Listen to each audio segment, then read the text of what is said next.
Seja bem-vindo ao New Cash Business, o seu podcast de negócio. Nesse primeiro episódio, vamos falar da formalização do seu negócio, desde abertura, regularização e planejamento gerencial. Eu sou o Túlio Silveira, um dos hosts deste podcast. Prazer, eu sou o Rodrigo Cardoso, o host também aqui do New Cash Business. Sejam bem-vindos ao novo podcast. Vamos tratar de negócios, assuntos tributários, empreendedorismo, tudo que for ligado a esses ramos de atividade. Hoje estamos aqui com Jefferson Garcia. Nosso convidado aqui, dono e proprietário da New Vértice Consultoria, focado em abertura, legalização de empresa, tudo para a formalização do seu negócio. Boa noite, Jefferson. Boa noite, pessoal. Boa noite, Jefferson. Boa noite, Rodrigo. Um bom papo aí para poder ajudar conversa a vocês entenderem como funciona uma abertura de empresa, a formalização, todo um planejamento e o porquê fazer uma estruturação do seu negócio. Muito Jefferson, importante. prazer estar aqui com você.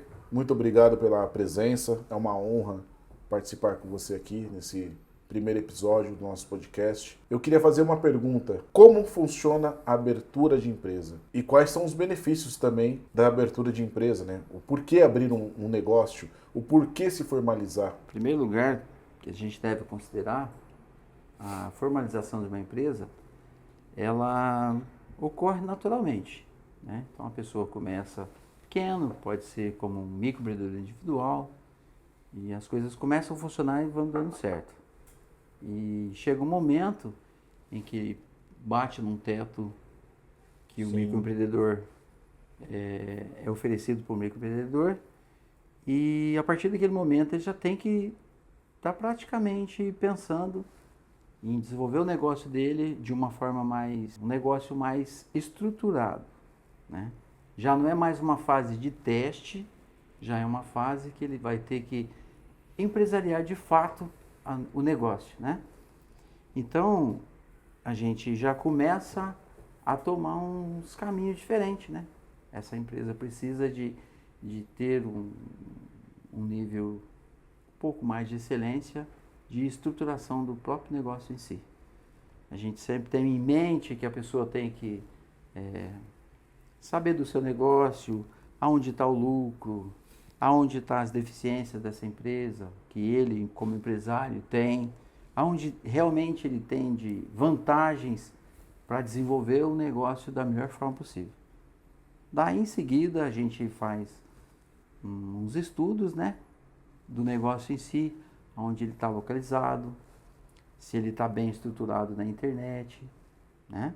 E daí em seguida são os passos do desafio um pouco maior, para que ele tenha em mente que uma empresa ela tem que prover todas as necessidades, tanto do sócio como daqueles colaboradores que vão ajudar com que ela cresça e apareça. E a mudança, quando o empresário deixa de ser MEI para mudar para um regime do Simples Nacional, através de uma ME ou de uma EPP, é um processo tranquilo, né? Muitos empresários têm medo.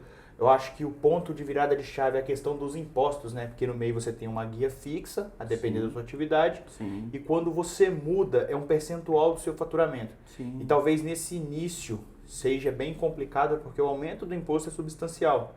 E também tem outras questões que podem ocasionar o desenquadramento do MEI, né? Sim. Como o registro de mais de um funcionário, ou também de algumas atividades que não é permitida dentro Perfeito. do MEI, Perfeito. né? Perfeito. Eu acho que é um passo difícil, mas que é necessário para o crescimento do empresário, né? A princípio a gente fala assim, que ele, na proposta do governo, quando lançou o microempreendedor, ele deveria sempre pensar na forma de sair da ilegalidade. Uhum. Ele contribuiria com 5% de um salário mínimo para a sua própria aposentadoria, né? E tudo que o governo faz para ele, juntando um montante de pessoas, na época bateu 14 milhões de entradas de pessoas dentro do MEI, o governo tinha um fundo para que ele pagasse como se fosse o INSS para todo mundo, mantesse essa parte. Só que depois, o que acontece? Ele passou por estruturações que a gente vê, né, que ele foi aumentando a parte da própria Receita Federal em cima do contribuinte para que entregasse algumas obrigações acessórias. Uhum. Né?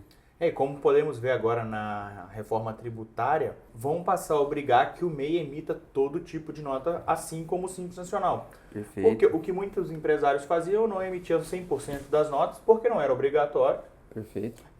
Principalmente para prestador de serviço CPF. Às vezes o limite ficava ali perto ou estourava, a pessoa dava uma segurada, deixava para faturar um pouco depois. Isso. Agora com essa nova obrigatoriedade, os desenquadramentos do MEI vão aumentar, a não ser que eles cumpram com a questão do aumento do limite, que é uma promessa que tem aí. Isso. A migração do MEI a gente já viu que é tranquila. Uma abertura do zero, um empresário que está pretendendo abrir um negócio que por si só a atividade dele não vá ultrapassar os 81 mil ou não seja permitido no MEI. É uma coisa complexa, qual o tempo que demora nisso? Ou em outras palavras, qual o caminho a seguir para se formalizar, para se ter um negócio estruturado? Qual o primeiro passo? O que você indicaria? É assim, voltando um pouco o que o Túlio já adiantou, eu diria assim, o momento em que a pessoa estoura o limite do MEI para passar por uma empresa que nós chamamos normal, né? Uma microempresa, uma EPP, né? O que a gente tem que ter em mente nesse momento? A transformação dela, né?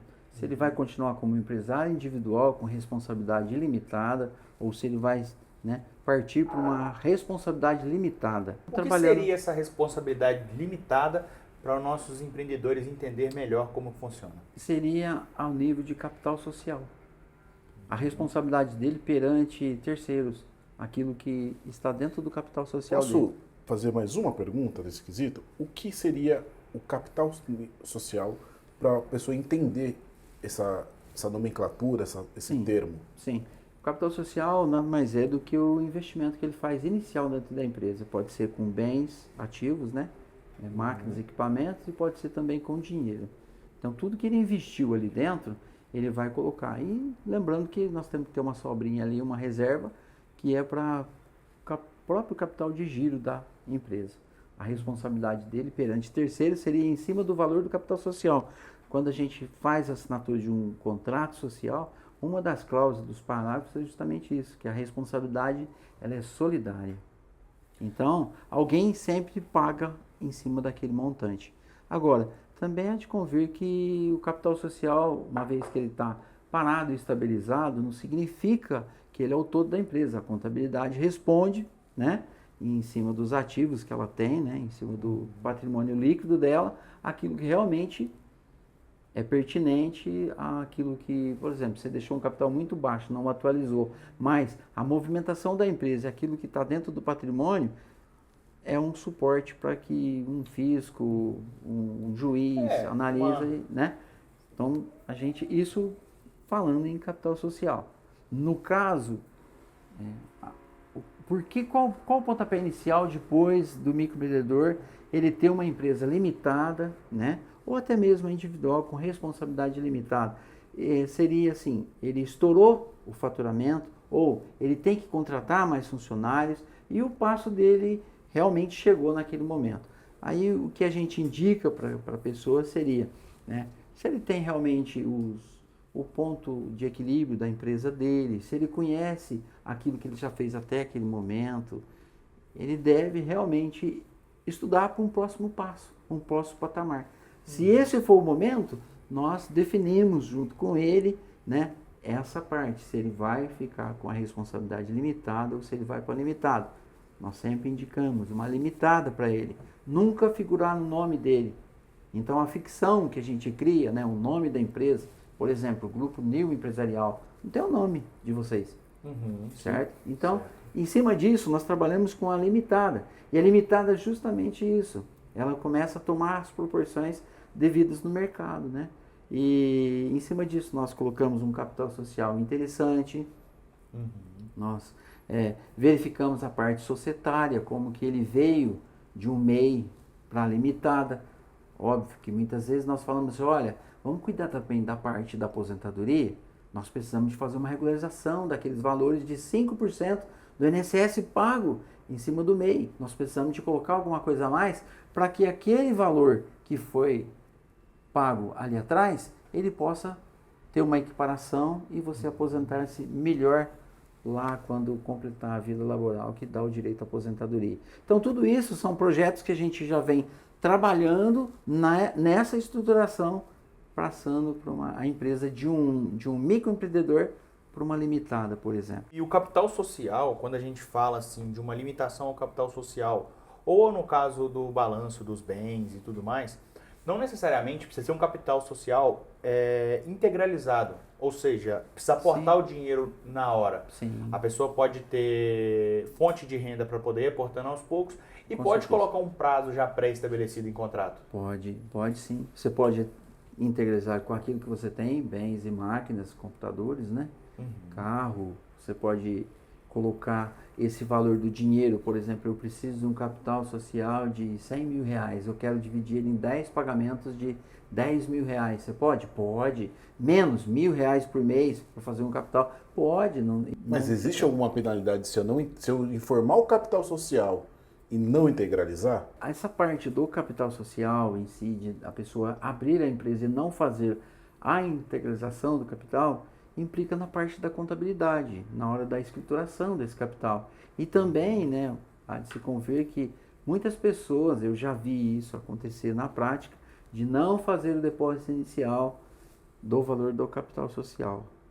E ele sempre fica difícil, né, porque ele é responsável perante terceiros por aquele valor, né? Eu li um artigo no Código Civil que se não fizer integralização do capital social, a sociedade pode ser feita a dissolução da sociedade? Isso é verdade ou é mito? Então, eu ainda nunca vi acontecer, mas realmente na lei existe sim. Tá? Não gostaria de aprofundar nesse assunto, porque muitas pessoas, né, bate de frente e falam, eu já fiz tantas empresas, nunca aconteceu isso. Então, não gostaria de entrar. Mas na legislação é simples e clara. Se você está falando que tem o capital social, qual que é a obrigação do empresário? Provar que tem. Provar que é o que tem a gente capital fala em social. probabilidade e possibilidade. Exato. Então, é possível acontecer a dissolução, mas a probabilidade disso acontecer devido à experiência, ela é mínima porque poucas vezes acontece. Mas se a gente também falar que não existe esse risco acontecer, a pessoa que teve esse problema vai falar, só falou que não teve esse risco. Então, tem esses problemas, né? Tem sim. O ideal seria você começar uma empresa de forma justa e clara. A primeira pessoa interessada que ela seja isso é o próprio empresário. Como que ela vai reclamar depois de um funcionário que começou com certo desvio? Entende? Então, assim, isso é de se pensar, porque a contabilidade se prova com números e com papéis, né? Se ele já não fez o primeiro aporte, Perfeito. entende? Né? Eu tenho uma dúvida sobre como iniciar uma atividade. Por exemplo, muitos escritórios de contabilidade, eles falam assim, não, você já tem que começar logo sendo uma empresa ME, né, ou uma sociedade limitada. Sim. Ou muitas pessoas começam como um MEI de inicial, por conta de, vamos fazer um teste para poder ver se dá certo, dando certo nós migramos para o MEI e aí vamos seguindo dali em diante. Qual a melhor maneira? A gente sempre pensa assim, acho que o Túlio deve entender bem dessa parte, que, por exemplo, o limite do microempreendedor, 81 mil anual, 6.750 mensal, com uma alíquota ainda que você pode estourar em 20%. Né? Você pode chegar a R$ 97.200 até hoje. Já tem um projeto aí que está quase sendo aprovado, passar o limite para R$ 144 mil. Tá? Esse limite aí de 20% é o que a gente fala que a pessoa continua sendo MEI dentro daquele exercício. Isso. E quando vira o ano, ela é obrigada a se desenquadrar. Exatamente. Porque quando a pessoa ultrapassa esses 97.200, aí ela é obrigada a desenquadrar no exato momento que aconteceu e recolher os impostos retroativamente dentro daquele exercício. Exato. Então, quando a pessoa chega ali perto do limite, o trabalho a ser feito vai estourar ou não, qual que é a melhor ação. Então, isso também demanda um planejamento tributário. Um MEI é uma coisa simples, mas também tem essas questões. Sim. Então... No meu caso, eu sempre dou a dica para a pessoa antes. Por exemplo, nós podemos fazer com que esse estouro seja benéfico ao empresário ou ao governo. Então, o correto seria a gente olhar assim, por exemplo, ele tem alguma atividade que realmente pode ser desenquadrada naquilo que ele faz já e que ele não colocou por ser o MEI? É o primeiro estudo que eu faço. Então, tipo assim, ele fazia atendia como... Um caso bem comum é o apoio administrativo. Assim. O apoio administrativo ele não está enquadrado no MEI. A atividade administrativa enquadrada no MEI é a de digitador. Certo. Então, muitas vezes a pessoa vai ser contratada por uma empresa para fazer serviço administrativo, diretamente a digitação mesmo, para poder redigir contratos, tipos de coisa. Se por um acaso ele começa a fazer outro serviço dentro da administração, ele teoricamente teria que ser desenquadrado. Exato. Eu acho que é um bom exemplo. Esse é um caso que já aconteceu comigo na empresa de Osasco. Justamente nós fizemos isso. Era uma terceirizada dentro do escritório e ela fazia o serviço de digitação. E nós colocamos um novo código de atividade para ela e desenquadramos assim. Ela estava com 60 e poucos mil. Todos os meses ela estava vendo já passando o período cumulativo, né, que é 6.750, e a gente já fez a migração dela e ela não teve que pagar nada a mais. Retroativo. Nada mais. Já tive casos que foi o contrário. Um garoto prestava serviço dentro de uma faculdade e aí ele passou, ele estourou com 130 mil. Eu tive que fazer toda a apuração para trás, retroativa, pagou todos os meses, né? E dali para frente, o que nós fizemos? Fizemos toda a alteração contratual. Aí ele não trabalhou no nome dele mais, sim, com o nome da empresa, da razão social da empresa. Colocamos os ramos de atividade que ele fazia, inclusive colocamos alguma coisa a mais dentro da empresa. Um capital social decente, que realmente daria para ele tocar a vida empresarial dele. Agora, uma coisa que eu acho que é importante aqui seria assim, você perguntou sobre qual que é o passo que a gente vê que se ele é uma ME ou se ele é uma EPP. É a questão do faturamento mensal. Perfeito? 360 mil para ME e até 4.800.000 a EPP. Na realidade seria 3.600.000 mais com estadual, o estadual 3.600.000 e o federal 4.800.000. Mais 1.200.000. Mas sabe por que eu te fiz essa pergunta? Porque muitos escritórios, ele fala para o cliente o seguinte, olha, começa com MEI, né?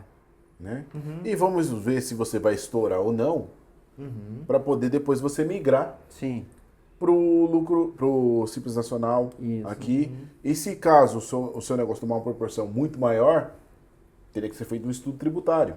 Sim, perfeito. Entendeu? Perfeito. Então, as pessoas têm muita dificuldade de entender como fazer esse processo. Desde o que? Quais documentos eu vou precisar para poder abrir uma empresa no MEI ou abrir uma EPP ou uma ME ou fazer uma limitada, independente do seu regime tributário, porque óbvio, o regime tributário demanda o estilo do que a empresa vai estar. Tá? Então, de uma maneira muito simplista, né? Mas que fique mais didático, se você hoje fosse aconselhar uma pessoa que fosse abrir uma empresa, qual a primeira pergunta que você faria? Tem assim, geralmente a pessoa chega e procura a gente, ele já traz um modelo que ele já está perseguindo, né? Ele era um vendedor que começou lá autônomo, vendia Jequiti, vendia Natura e começa assim por diante, vendia um seguro lá, que ele não tinha um registro em carteira e que ele assumia todo o BO, né? Dizemos assim, mais no cotidiano nosso. Ele assumia a responsabilidade dele.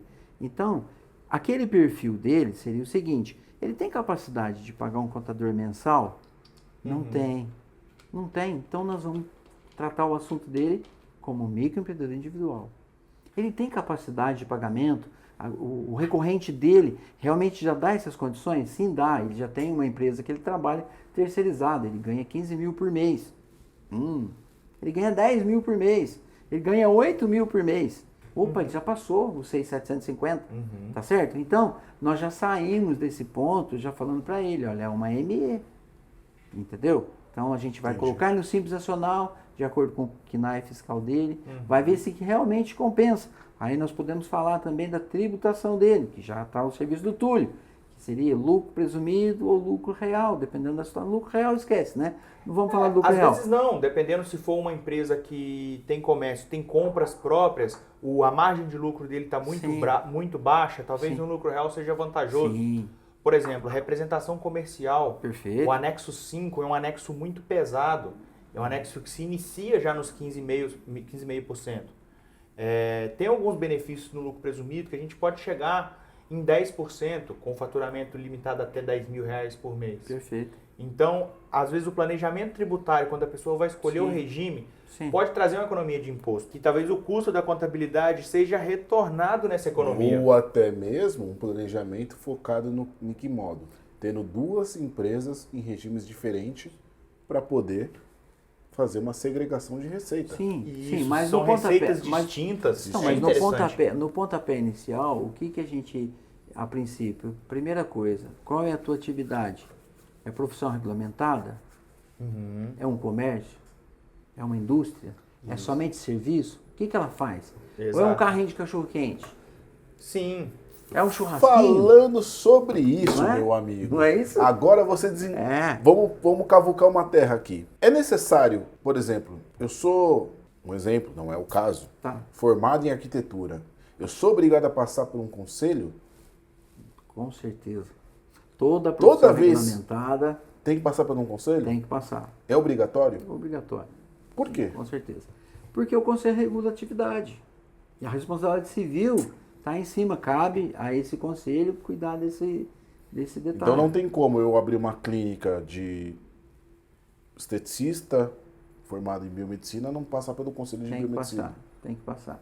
O administrador. Eu sendo um administrador, ou eu sendo um engenheiro, ou um advogado. Sim, OAB. Ou até mesmo um escritório de contabilidade. Perfeito, todo CRC. Eu acho interessante legal. E as formas que isso funciona, né? Mas, como funciona, por exemplo? Desculpa tudo, só um adendo Sim. nisso. O porquê o conselho tem que estar por dentro da empresa e o que isso causa de positivo ou negativo, na sua opinião? Não existe negativo, né? Uma vez que você vai para a faculdade, vai para o curso da graduação, é uma das matérias que a gente estuda, é a ética. Perfeito. Você não vai jogar contra aquele que defende a categoria. Sim. Você tem que lutar a favor da categoria. Então, o que a gente fala é assim, se você não está contente com o teu conselho, vai lá, dá uma opinião, eles têm sugestões, eles aceitam sugestões. E até o contrário, se você tem uma capacidade maior, e também você pode agregar lá, sendo uma das pessoas que vai fazer a diferença lá, né? Tem eleições constantemente. Então, eu diria assim, eu não sou contra o conselho.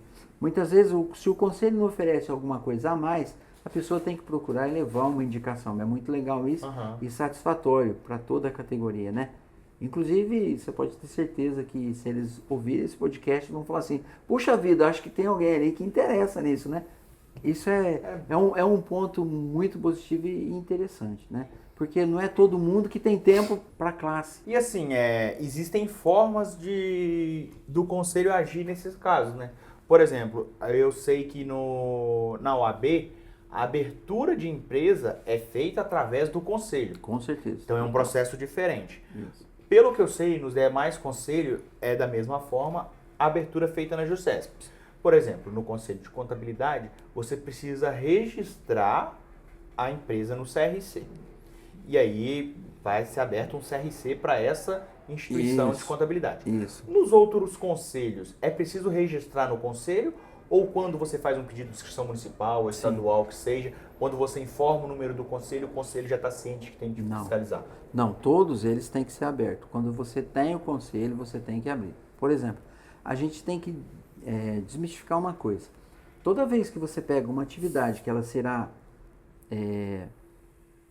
na forma empresarial, tá? Uma profissão regulamentada, que ela vai ser desenvolvida, né, empresarialmente. Tá? Então, você fala assim, onde eu devo abrir essa empresa? Quem regula a parte comercial é a junta comercial. Então, eu não vou para o cartório abrir essa sociedade. Lembra que nós tínhamos antigamente, nós falávamos no conceito Sociedade Civil, SC. Hoje, é uma sociedade simples, né? Pelo Código Civil, ela foi alterada, né? E hoje é uma sociedade simples. Essa sociedade simples, quando ela não vai ser desenvolvida empresarialmente, eu devo abrir essa empresa lá no cartório e não na junta comercial, tá? Muitas pessoas até confundem, acham assim que abre na junta comercial porque a taxa é menor. Não, tá errado o conceito. Quando ela vai ser desenvolvida empresarialmente, ou seja, eu vou abrir essa sociedade em outro município, em outro lugar, eu vou colocar mais profissionais que vão trabalhar dentro dessa empresa. Então você está empresariando a atividade. Eu posso ter um sócio que não é formado na mesma área, mas eu tenho a responsabilidade civil de quem assina a responsabilidade da empresa. Por isso que nós somos obrigados a levar essa empresa ao Conselho Regional, porque o cartório e a junta são cartórios. Eles são órgãos registradores. Eles não regulam nada. Eles simplesmente acatam aquilo que o governo fala, entendeu? Então, quando a gente vai fazer uma abertura de uma empresa que tem uma profissão regulamentada, nós já sabemos, ela não vai ser um microempreendedor. Ela vai começar como uma ME ou uma EPP por causa do limite de faturamento. 30 mil por mês, 360 mil anual, ME. 300 mil mensal, 3 milhões e 600 mil, a EPP, com um diferencial de 1 milhão e 200, que passa para 4 milhões e 800 mil, independente da atividade que ela vai exercer. Mas tá falando bom? em atividade, você falou agora sobre cartório e Junta comercial. Eu acho que tem pessoas que têm uma dificuldade de entender. Quando eu devo abrir no cartório e quando eu devo abrir na junta. É Que isso. tipo de segmento eu sou obrigado, por exemplo, a abrir no cartório? Cartório. Ou junta comercial. Beleza. Por exemplo, vamos falar assim de uma profissão regulamentada. Eu vou analisar. Vai ser desenvolvido empresarialmente? Vai ter filiais em outros municípios? Vai colocar uma gama de profissionais ali dentro, não só dessa atividade, mas de outras atividades ligadas no mesmo segmento? Junta comercial. É só o empresário que vai trabalhar? Somente ele? Vai ter a cadeira de dentista dele? Ele vai ser o contador sozinho? Ele vai desenvolver essa atividade? Só ele, não vai ter funcionário, não vai ter ninguém? É só ele que desenvolve aquilo ali? Podemos abrir somente no cartório. Ah, ele vai desenvolver um pouco mais? Levo ela para a junta comercial. Então, o conselho de classe, ele deixa você escolher aonde você vai abrir. Mas tem Não perca seu obrigatoriamente abrir no conselho. Tá? Não perca seu raciocínio. Vamos lá. Você falou que se for um profissional único ali, pode abrir no cartório. Mas se já quiser abrir na Jusesp com a chance de empresariar depois, já pode iniciar direto na junta comercial? Pode. E obrigação no cartório seria no caso de associações? Olha, lembrando uma coisa, quem define isso não é o cartório nem a junta, e nem o conselho. Quem é? É o empresário. Não, é o contador. É o contador. Eu achava que era o Código Civil, hein? Não, é o contador. O contador sabe onde é que está o ponto. Por exemplo, você vai colocar um negócio que parece ser simples. KNAI fiscal. O KNAI preponderante, o principal. Ali você fala, quando você faz o desenvolvimento da conversa, do bate-papo, e a pessoa já te traz para você, não, eu sou um profissional, um terceiro dentro da empresa. Pronto, você já sabe que ele é um funcionário que ele passou a ser PJ. Não estamos discutindo essa questão. Você já sabe quanto que ele vai ganhar, quanto que é o anual dele, quanto que ele vai pagar de imposto. E é isso, tá certo? Estamos falando no dia de hoje, tá? Pelo amor de Deus, não confunde com aquilo que vai acontecer a partir de 2026. Hoje seria isso. A nossa análise até dezembro é essa que nós fazemos. Então, esse perfil, você já sabe, mas a partir do momento que ele não atende somente essa empresa e ele está desenvolvendo a atividade dele em si, o que vai acontecer é que o contador vai olhar as atividades preponderantes e vai qualificar ele. A tua parte, você tem tanto comércio quanto serviço? Tem, beleza. Qual que é a mais forte? É o comércio ou o serviço? Ah, é o serviço. Entende? Então, a partir daquele momento, você sabe qual é a forma de tributação e o que ele vai fazer. Ele tem conselho regional ou não? Por causa do serviço? Não, não tem. É uma construção civil. Beleza. Tudo bem. Ah, mas ele vai ter uma parte que ele vai fazer obra nova. Opa, então da CREA. Vamos colocar alguma coisa Vai ter que passar essa empresa no CREA? Sim, vai ter que passar, mas é pedreiro. Mas tem que passar, por quê? A atividade principal dele, como é o serviço, ele pega, por exemplo, esse prédio. Vai dar o acabamento no prédio. Ele tem que passar a empresa dele dentro do CREA, tá certo? Então seria isso daí, um simples exemplo, né? Pode ter outro tipo de atividade que você não, quando você está fazendo a elaboração dela, o contador vai falar assim, vamos por esse caminho, entendeu? Então, tipo assim, ela é ME, ela é uma EPP, ela é um lucro presumido, é um lucro real, entende? Então, em cima disso, a gente monta todo o quebra-cabeça e a estrutura dela. Óbvio que, por exemplo, 6 meses, 8 meses, 1 ano, 2 anos, de acordo com o que vai no movimento dela, sempre tem uma coisa nova que, né, cai uma alteração contratual, coloca uma pessoa nova, né, desenvolve outro tipo de atividade, talvez vá agregando e tomando as devidas proporções, né? Então, de acordo com a empresa vai vivendo, a gente vai alterando bastante coisa. Mas, a princípio, a análise seria justamente essa, na abertura da empresa. Eu indicaria para ele ME, ou indicaria microempreendedor. Não tem condições de pagar um contador? Não, microempreendedor. Tem condições de pagar um terceiro? Sim. Qual o caminho? ME? Sim, ME, ele está dentro do limite. É uma EPP? Sim, uma EPP. Tá? Então, seria mais ou menos para eu espero ter respondido a questão, né? E esclarecido. Mais que respondido, tá mais detalhado, minuciado. A gente muitas vezes não tem todo o tempo. O empresário chega, senta do teu lado e fala, não, precisa de abrir uma empresa assim, isso é bem simples. Mas nunca é simples, né? E assim, Jefferson, para a gente concluir também essa questão da abertura. Quando a pessoa fala da abertura, não é só registro, tem a parte do contrato, elaboração. Sim. Apesar da junta comercial já ter um contrato padrão, Sim. É mais interessante formalizar um contrato mais robusto, mais forte, para poder garantir o direito do empresário, Perfeito. a segurança. E um ponto importante, passo a passo. Contrato social, dependendo do ramo de atividade, inscrição estadual, Sim. CNPJ, Perfeito. junta. Como é que funciona? É assim, vale a pena a gente falar agora, assim, tipo, nós maçamos um pouquinho toda essa parte da estruturação do que essa empresa vai tomar as proporções. Mas, dentro do ramo de atividade, você perguntou sobre o Conselho Regional, mas eu diria assim, as legalizações também são muito importantes.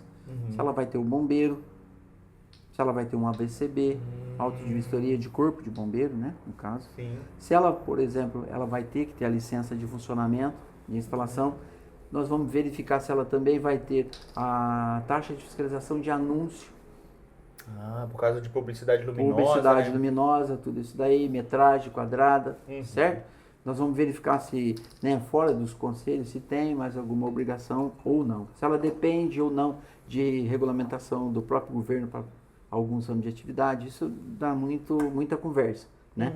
Mas, tipo assim, é interessante hoje deixar assim para a pessoa entender. Por exemplo, eu vou trabalhar com licitações? Sim ou não? Sim, vou trabalhar com licitações. É importante colocar somente os quinais e deixar aquilo lá vagando? Não. A redação do próprio ramo de atividade, seria interessante você não trabalhar somente com o quinai e fazer uma elaboração à altura daquilo que a pessoa vai estar desenvolvendo. A gente que é das antigas faz isso, mas hoje eu já vejo muito padrão de pessoas que somente colocam o KNAI fiscal e deixam lá 15, 20 KNAI fiscal dentro do CNPJ e, né, e aquele monte de atividade, sendo ela preponderante, estando ligada ou não estando ligada à atividade principal da empresa, porque ela trabalha com uma licitação.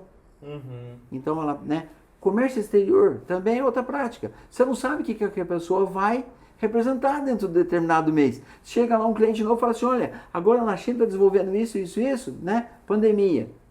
Lencinho, álcool gel, não é isso? Sim, sim. Equipamentos novos, máscara, não é isso? Então, assim, o sazonal, o que está acontecendo? Essa pessoa vai trabalhar com sazonal? Não, não vai trabalhar com sazonal. Então, sempre é interessante a gente analisar aquilo que vai acontecer no final da empresa, né? Analisando sempre o que vai acontecer ali. Essa, na primeira visita, a gente, né, costuma colocar. A empresa comercial é justamente isso, né? Entender esse lado. Por exemplo, fiz lá a abertura da empresa, passo por uma viabilidade, para desenvolver, se a prefeitura aceita aquele endereço, não é isso? Você Se permitir pode, atividade naquele local, exatamente, né? exatamente, se pode aquela atividade naquele local ou não, né?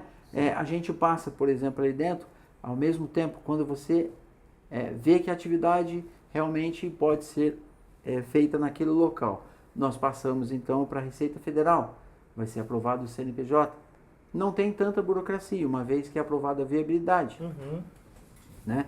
Depois desse passo, tem a inscrição estadual. A atividade, quando é inicial, o Estado deixa, porque tem uma lei da desburocratização, que veio para ajudar você não ter, né, se for uma microempresa, você não ter tanta trava para te segurar a abertura dessa empresa. Então, corre solto. O Estado deixa você começar a atividade, só que depois ele vem te cobrando. Sim. Tá certo? Então Ele fala com você, você pode iniciar, vou te dar um tempo para você se reorganizar. Exatamente. Ter um capital suficiente, talvez, para contratar um profissional especializado para isso. Exato. Mas por hora eu vou te liberar isso, mas você vai ter que me entregar isso depois. Sim. É tipo isso? Sim, nós estamos falando da abertura de um posto de gasolina. Claro.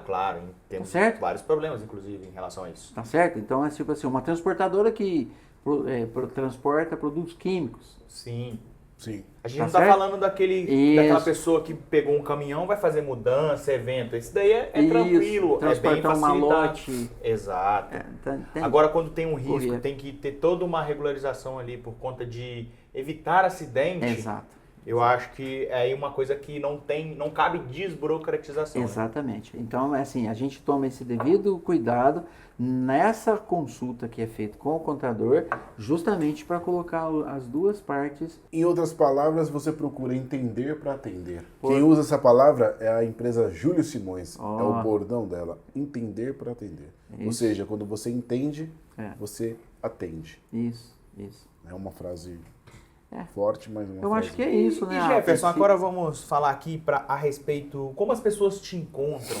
Tem redes sociais da sua empresa? Como funciona? Temos a rede social, a Universe está aí, embora ela seja uma empresa nova no mercado, mas a minha prestação de serviço ela vem desde 1992.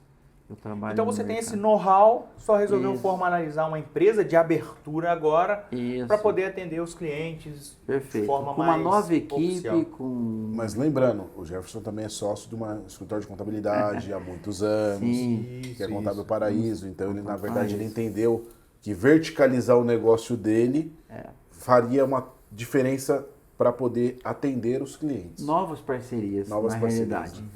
A gente vem já assim há muitos anos, eu trabalhava para vários escritórios, trabalhei para escritórios aqui no bairro do Paraíso, People Accounting, que era uma boa empresa contábil na época, trabalhei na Jabaquara ali, alguns escritórios, então assim, já tinha bastante parcerias e entrosamento em repartições, né?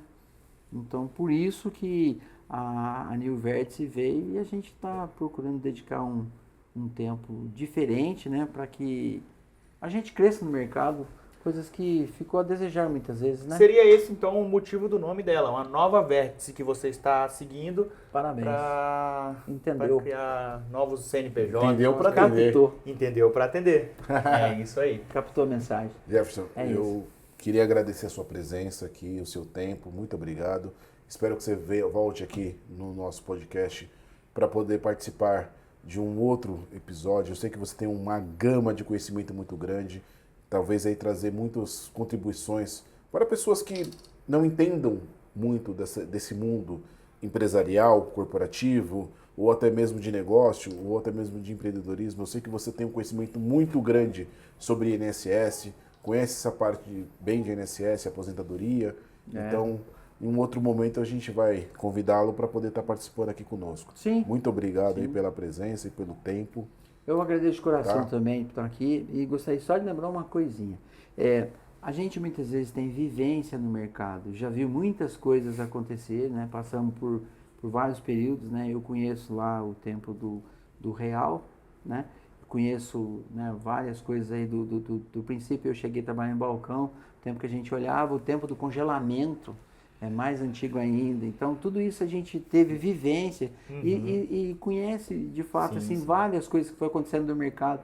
eu conheço ainda o tal do CGC, sabe? Faz tempo, hein, galera? Faz tempo. Então, que é assim, a Eu não gente conheço. agrega com histórias as coisas, né? Fala a verdade. A gente conhece com histórias as coisas. Muitas vezes fala assim, mas ele não tem um determinado conhecimento. Sim, eu não tenho, mas estou aberto a aprender também. Jefferson, muito Faz obrigado. Eu acho que foi esclarecedor essas explicações. Eu acho que agora os nossos empresários que estão querendo se formalizar vão ter mais confiança ao contratar a Nilvert, conhecendo o seu trabalho e a sua seriedade. Tá certo. Muito obrigado pela presença. Agradeço. E como o Rodrigo disse, esperamos você aqui em mais episódios. Agradeço. Muito Não sai obrigado muito. aí. Vou deixar depois o arroba seu aí, Tá pra quem bom. quiser seguir, compartilhar. O cara é brabo. Segue ele que ele é brabo no negócio aí. Um abraço Um aí. abraço, gente. Boa Muito noite. obrigado. Valeu. E até o Um abraço próximo pra todo episódio. mundo.